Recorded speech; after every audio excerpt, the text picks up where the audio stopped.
The person living with dementia may not remember the day, but they can enjoy the moment.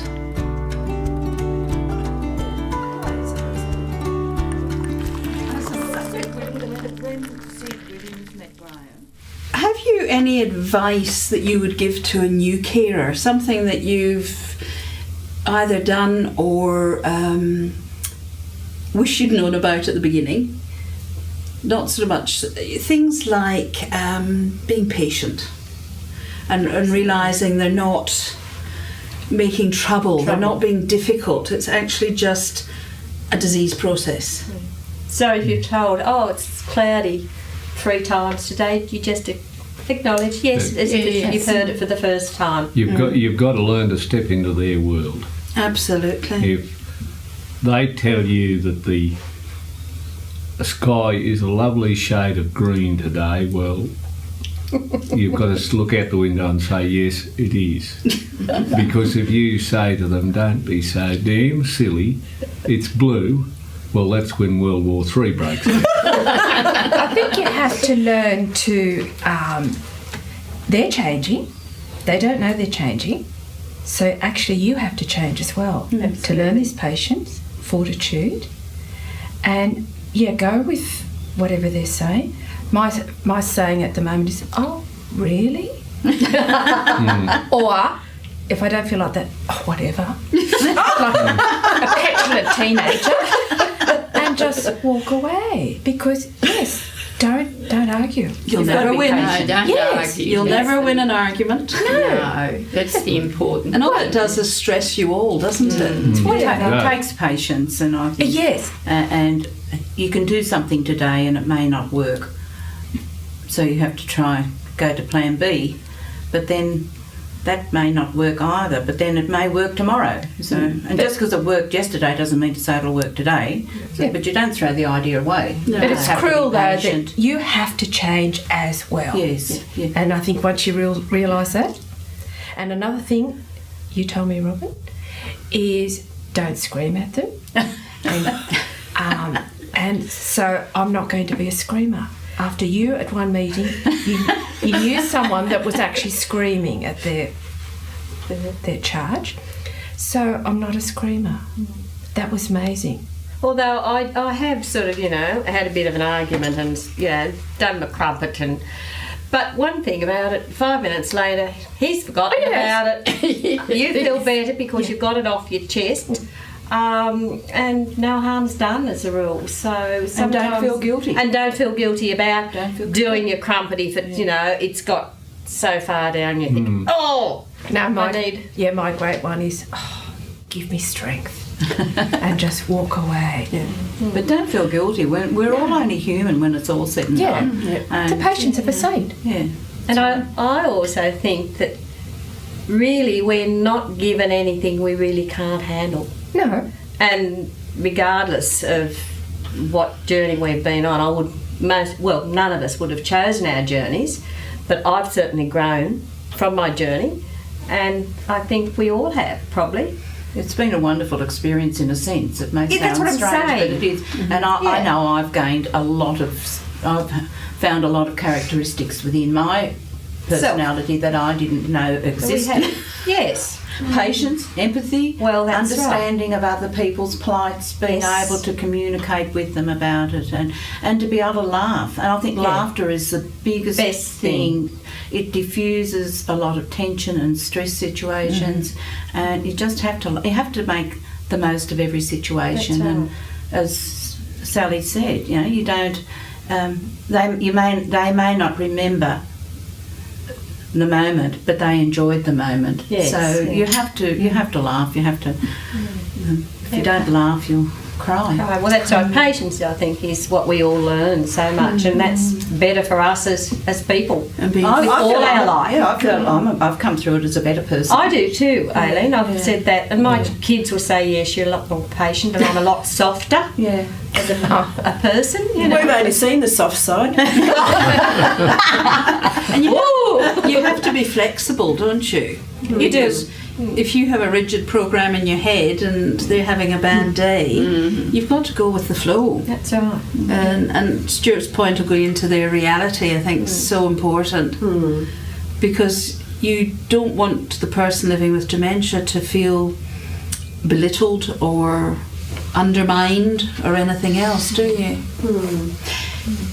When did you decide, and how did you approach telling your family, or if it was a work situation, family and friends? Because that's something people struggle with, when to tell their children because they like to protect them, or whether it's if they're still in work. When's that, cut-off point? When do you have to be open? Well, I started from the word go, letting friends and family know, so that if John sort of, drove down the street, which he was very capable of doing, but that was one of our first things. He forgot once, he was at the football and forgot which way to come home. That was our first recognition that anything was the matter. He forgot directions of where to go, places he'd been going forever. And I just told friends and family, so if he was wandering around looking for the car, they could point him in the right direction. So no, being upfront and honest with everybody from the word go, I think, was very important. We told I agree. our families, right from the start, and we've been very open right from day one, it's building awareness, not only with family but with friends and with the public. And if we got to the point where we would go to the coffee shop and say to the staff at the coffee shop, Graham has Alzheimer's, and this is what we need. We need a cup of coffee in a mug, and it was just a way of introducing the public to this, because there is still a stigma attached to it. And I think the more open we are, the easier it is for the people living with it, with the condition. It's better for the family, it's better for friends, and I just think it's so much easier. You can't hide it. You can't. No. And it's like any other disease. That's right. It's a disease. But someone said it's like you can have cancer. You can have it. But I'm so new that with me, so in the last 6 months, we've really gone downhill. So eventually I said something to each of the 4 children. And we know Mum. We know Dad's got a problem. But what I've been stressing about the last couple of months or so is they don't really know what he's like from day to day. They just think it's a memory problem. That's all it is to them. So I've been thinking, we'll get a family get together and I'll say, do you know he does this, he does this, he does that. And I've changed my mind now, and 2 boys just want to believe that's Dad, he's got a memory problem, we'll live with that. So why hit them with that he forgets this or does this silly or whatever? So just let them know that Dad can't remember things. The elder daughter says, oh yes Mum, I've been Googling so I know what's going on. But they don't ask me. No, they don't want to know the answer sometimes. I had a meltdown about a week ago, and the daughter here, and she said, what's going after the geriatrician? I said, well, this is it. And I sort of told her, a little bit what was going on. And I was hoping she would then have a family discussion with the others and say, right, nothing's been said to me. So I said to her this morning, I said, after my meltdown the other day, I said, did you speak to the others? Oh yes, I spoke, she spoke to her sister. Well, what have you decided? Oh, we have to decide how we can help you. But it's all taking time. So, I think, no, so I've decided now it's my job. And if the children don't want to know, I'm not going to tell them some of the silly things. Do you know what's quite a good idea is to actually keep a little diary for yourself. Done so. With the things that happen. Yes. So that as things progress, there might be an opportunity at some point to say, this is my daily life. Yes, I've done that because Robin's talked about something like that. So I've done that, but I don't think the boys would not have patience or time. I think it's like any one of them. Unless you're living in that situation 24/7 with the person, they have got no idea because they can come and visit, sit and have a nice conversation about the weather for an hour or two or even a day, but then to be there 24/7 and particularly through the evenings and that sort of thing. That's where it's so different, I think. It's so constant, isn't it? It is a constant thing. I've been lucky with our 5. Once in a while they'll come for the weekend and send me off somewhere. That's beautiful. So they're living with it. That's great. And the whole 5 of them really know. The daughter and the son, they're up in Gundawindi, so they decide to take Dad over there and give you a break. This couple of months ago, this is good. By all accounts, after the first night, so the next morning he's packed up and he's ready. He's going home to me because where am I? So he's going home.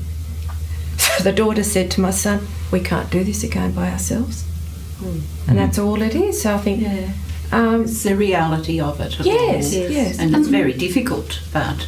Well, I was told the geriatrician, which is very good, they become your shadow. Yes. And when you realise that... Yes, absolutely. As I said, so you can't separate us. You're the safety net. That's right. Yes. And I find in the house, there's no getting away. I'll go down to the computer or I'll go into the bathroom. The head will come around the door. Oh, there you are. Just gotta find you. Well, when Graham's family used to come to visit, when the kids came up, I'd go to the coast. It was my escape to the coast. But the reason was that if I was there, he would be relating to me and not to the kids. And the idea of it was for them to have that experience of caring for their father. And it was very difficult because they didn't see him very often, and so they noticed the deterioration from one visit to the next, whereas when a person's living with it, you don't notice those deteriorations to the same degree.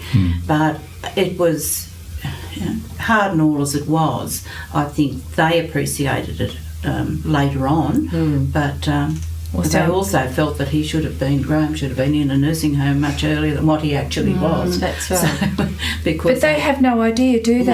No, you have to live with it to know, to be able to relate to what it's about. And that's where I am now. So I've decided they don't want to know. I'm not going to tell them the big picture, just that Dad, they call it a problem. He's got a problem.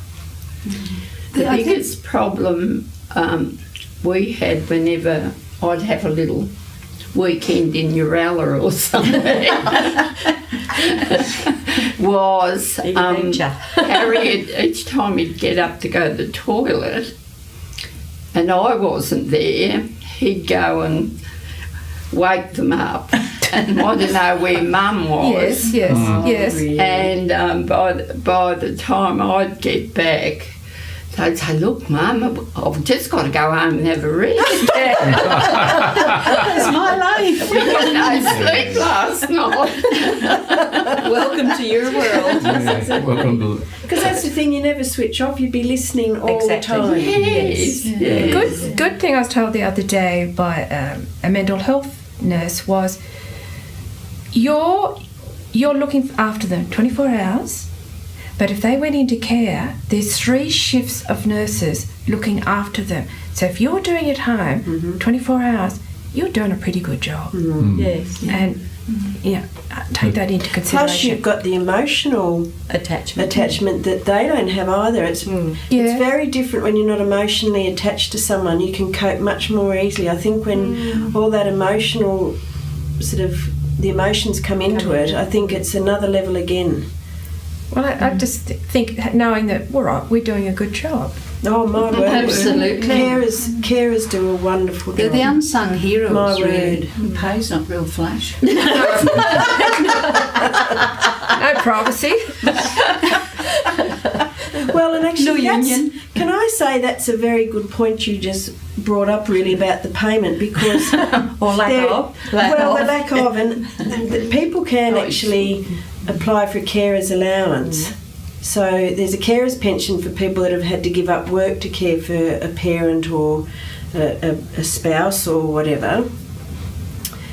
But that's means tested. With the carer's allowance, at this point, I don't think it's means tested.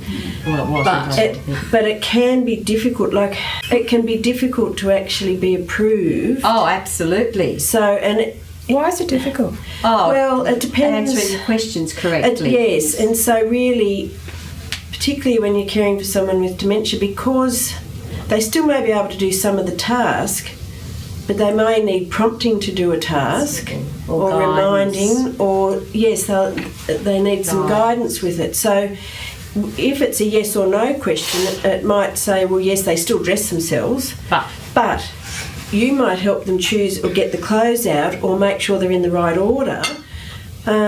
So it's a matter of really making sure when you're filling out the form, sometimes writing extra information on there saying, well, they need assistance to do. So therefore, if you're not there, they cannot do that They can't task do on it. their own. That's right. Yes. The first time I applied for it, You got no knocked back. way, was knocked back.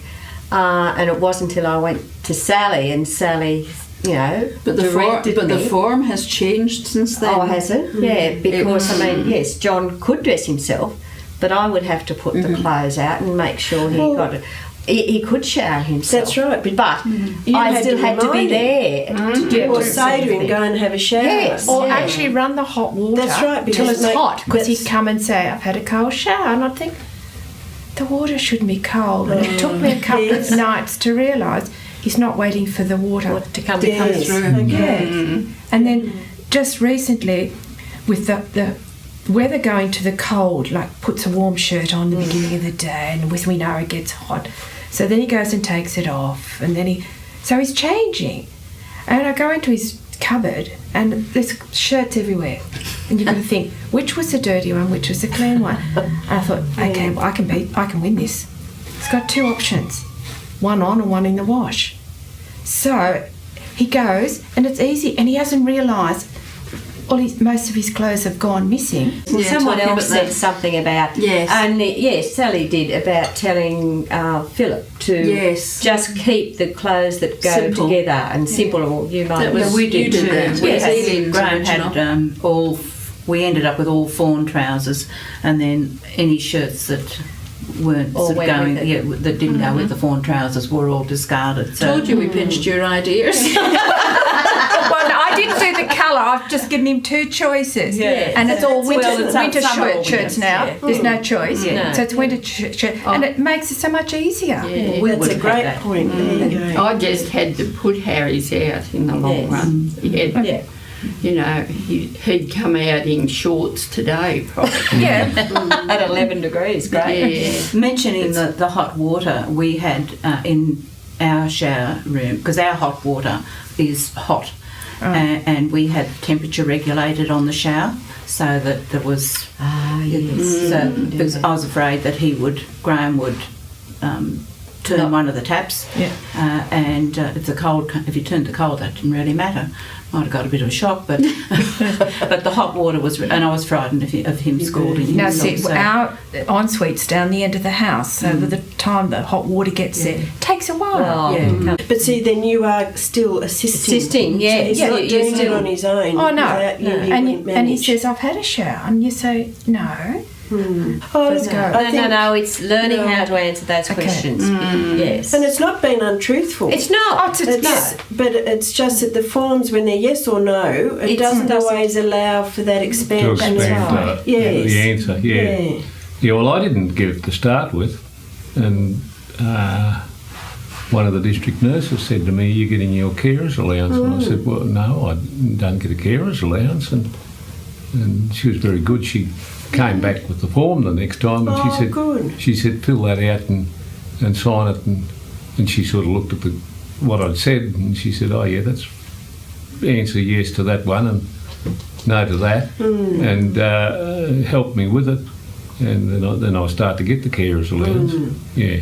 also, I don't think you can get you've got to actually contact Centrelink for the paperwork now. I don't think you can just download it. You used to be able to download it and print it off, but you can't anymore. You've actually got to contact Centrelink because they say that they may already have information that you need for some of the details on the form. So then, you contact Centrelink.